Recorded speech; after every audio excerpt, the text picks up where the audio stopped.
apsiniaukia ir blogas oras.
Mūsų kelionę pradėsime nuo profesoriaus daktaro kunigo Stasio Ylos Mindaugo pilies.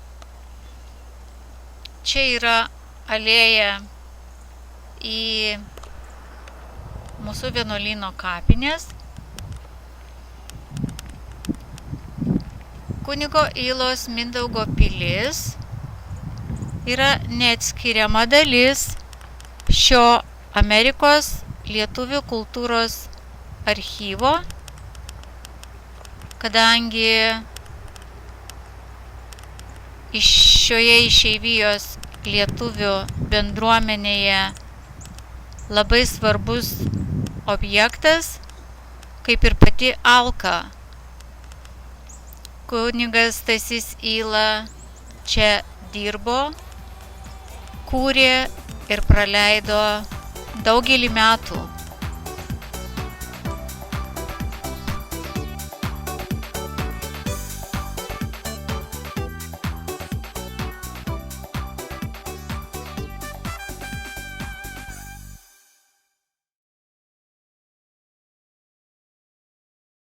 Labą dieną. Šiandieną turime labai gražų orą. Dievulis padėjo mums, nes iš ryto buvo labai apsiniaukia ir blogas oras. Atvykome prie mūsų Mindaugo pilaitės. 1949 metais į šį kraštą atvykę pirmieji pokario lietuviai išeiviai pradėjo glaustis ir kurti bendruomenę, kad ji stiprėtų ir ilgesniam laikui pratęstų lietuvybę Amerikoje.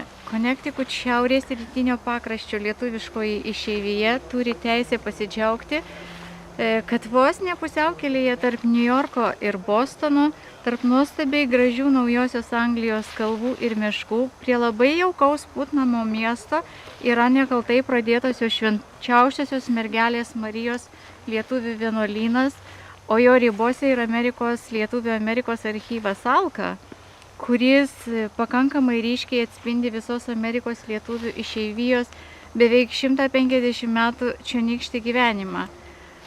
Veiklą, kūrybą bei kunigo Stasio Ylos sumanimų ir darbų Lapuočių miškuose apsupti pastatyta karaliaus Mindaugo pilis.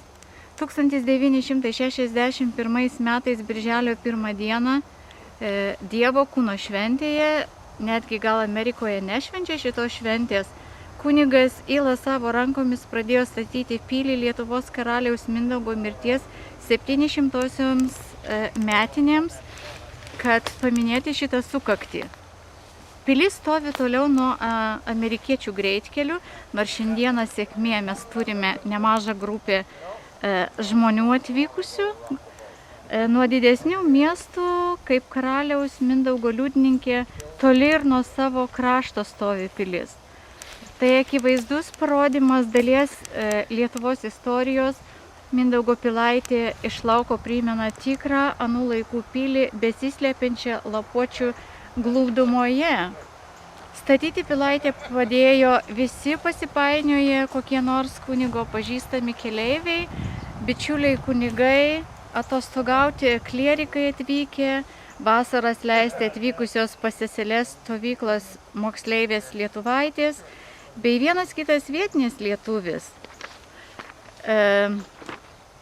Prie šios pilies statybos kunigas Yla praleido 6 metų, nors ir vėliau viską nors pristatinėjo ir puošė. Visa pilis pastatyta iš aplinkiniame miške buvusių akmenų, uolų nuolaužų, iš cemento skiedinio. Į pilies sienas yra įmūrytos plytos atvežtos net iš Trakų ir Gedimino pilių Vilniuje. Pilis 7-kampė, su kontraforsais, nes, kaip jau minėjau, statyta karaliaus Mindaugo 700-osioms metinėms. Jos grindų plotas užima 5,6 metro, aukštis siekia 4,3 metro, o bokšto aukštis net 7,3 metro. Ir dar matome virš bokšto vėliavos stiebas yra 2 metrų aukštyje, tai pakankamai rankom padaryti tikrai aukšta. Pilyje yra 5 langai ir durys. Pilies architektūra buvo kuriama jos statybos metu, nes viskas buvo daroma be jokio išankstinio projekto. 1962 metais iš Romos atvykęs pasisvečiuoti į Putnamą kunigas Rapolas Krasauskas pasiūlė pristatyti bokštą su apžvalgos aikštele ir vėliavai stiebų. Viršuje yra lubos ir stogas, pilies šaudymo angoms panaudoti iš betono lieti blokai, o iš viršaus apmūrytas akmenimis, imituojančiais karūną. Statyti vien rankomis be technikos buvo labai sunku ir statoma buvo tik esant palankiom oro sąlygom. Todėl įsivaizduokite, apie 70% statybos darbų atliko pats vienas kunigas Yla. Toliau matome, kad pilis ir jos kiemas apsupti 10 iš akmenų sukrautų bokštelių, kai kurie ten krūmuose toliau. Jų viršuje išdėstyti akmenys sudaro laužo liepsnų vaizdą. Čia netoli pilies bokšto yra stambių akmenų sukurta žmogų su sutana primenanti skulptūrą. O gal stovila tiesiog. Kunigas Stasys Yla ją statė lietuvių tautos atgimimo dainiui Jonui Mačiuliui Maironiui atminti. Grupė mūsų jau tolinasi. Tai akivaizdus parodytas Stasio Ylos dalis Lietuvos istorijos. Mindaugo pilaitė iš lauko primena tikrą anų laikų pilį, kuri stovi ir stovės šitam Lapuočių miške. Reading a record album. There's a guy named Rich Mullins that recorded his last album, and it was in a church, like an abandoned church.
Our misguided pieties, the heaven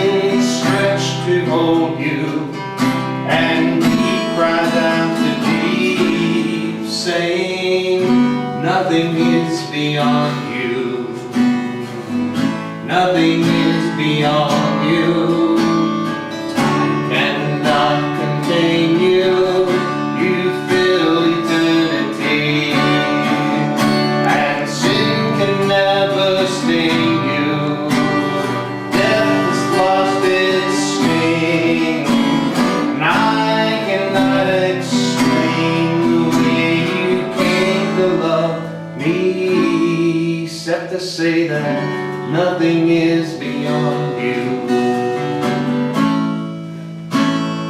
Nothing is beyond you.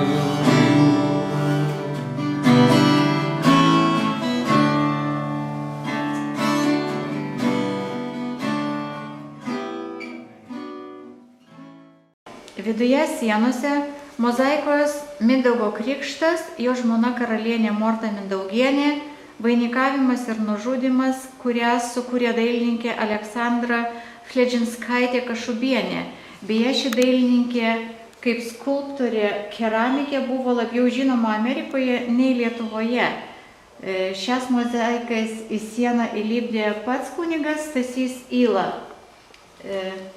1963 metais nuo karaliaus Mindaugo nužudymo 700-osioms metinėms pilies viduje kunigas užbaigė lipdyti mozaikas ir pats kunigas pašventino.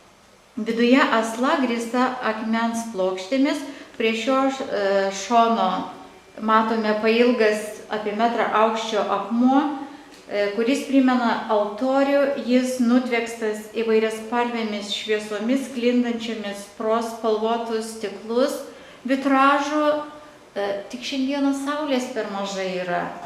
Sienose prie angos į bokštą įmūryti 3 mozaikiniai paveikslai, tai yra triptikas, sukurti taip pat dailininkės Aleksandros Kašubienės. Jie sudėstyti iš pajūryje surinktų akmenėlių. Vidurinis paveikslas vaizduoja karalių Mindaugą soste. Paveikslas kairėje vaizduoja Lietuvos krikštą, esantis tamsios spalvos pagrindas reiškia neapkrikštytas kraštas, viršuje graikiškos alfa ir omega raidės reiškinčios tikėjimą, o krašte yra šaltinis ir ranka krikštijusio simboliai. Aukščiau paveikslo pakrašty pavaizduota saulė reiškianti krikšto nešamą šviesą. Tamsaus dugno kairiajame įlinkyje pavaizduotas pluoštelis žalių atžalų. Tuo pasakoma, kad Mindaugą nužudžius Lietuvoje krikščionybė nebuvo panaikinta, ji pamažu augo ir plėtėsi. Dešinysis paveikslas vaizduoja karaliaus Mindaugo nužudymą, jame matomas žudikas, paminęs ir perlaužęs kryžių. Vidurinio paveikslo rėmai yra pagražinti veidais ir žmonių figūromis. Tos pagražinimus padarė pats kunigas Stasys Yla, jis taip pat nulipdė karaliui sakalą ir patupdė netoliese ant lango briaunos. 3 vitražai langai sukurti dailininko Albino Elskaus ir pilies langų anguose 1979 m. lapkričio 15 d. jis pats juos įmontavo. Iki jų buvo tik paprasto stiklo langai. Vitražai daryti iš storo stiklo, dėl to ir dėl ribotos langų apimties pasirinkta tik žmonių veidai, o ne visos jų figūros. Pirmasis veidas yra karalienės Mortos Mindaugienės, antrasis profilinis veidas Mindaugo sūnaus sosto įpėdinio Ruklio. To vitražo apačioje matyti karūnos viršūnė su kryžiumi. Tretysis veidas antrojo Mindaugo sūnaus Rupeikio su kardu rankenos dalimi apačioje prie kairiojo vitražo šono. Pažiūrėkite į spalvas. Karalienės Mortos vitražas šviesiai rožinio atspalvio, Ruklio žalsvas, o Rupeikio gelsvas. Kaip matome, spalvingumas sodrus, vitražai atlikti naudojant įvairių spalvų smėlį ir dažus, kad sudarytų darnų ryšį su pačios pilaitės akmenimis ir akmeninėm sienom. Po Mindaugo nužudymo į Lietuvą ir savo tėviškę grįžo Rytų bažnyčios vienuolijos Graikijoje narys, vyriausiasis Mindaugo sūnus Vaikšvilkas. Jis buvo tėvo valdų valdovo apie 3 metus, išvaikė savo tėvo žudikus ir vėl sugrįžo į vienuolyną. Tada Lietuvos valdymą jis perleido savo svainiui Švarnui, kuris greitai mirė ir Lietuvos sostą neužėmė. Vaišvilkas taip pat buvo nužudytas, jį nužudė Švarno brolis kunigaikštis Levas, o graikų bažnyčia paskelbė Vaišvilką šventuoju, Švento Eliziejaus vardu. Skulptorius Vytautas Kašuba pavaizdavo vienuolį kunigaikštį Vaišvilką bronzos statula, kurią pritvirtino prie pilies vidaus sienos tarp vidurinio vitražinio lango ir angos į bokštą. Statula vaizduoja vienuolį, po kurio abitų iš dalies paslėptas kardas kaip valdžios ženklas. Jį pritvirtino šioje pilyje irgi 1979 metais. Tais pačiais metais pilies viduje lubose pakabinta iš medžio žvakydė papuošta Mindaugo laikų ginklų pavyzdžiais – kuokomis, ietimis, kirvukais ir kitokiais ginklais.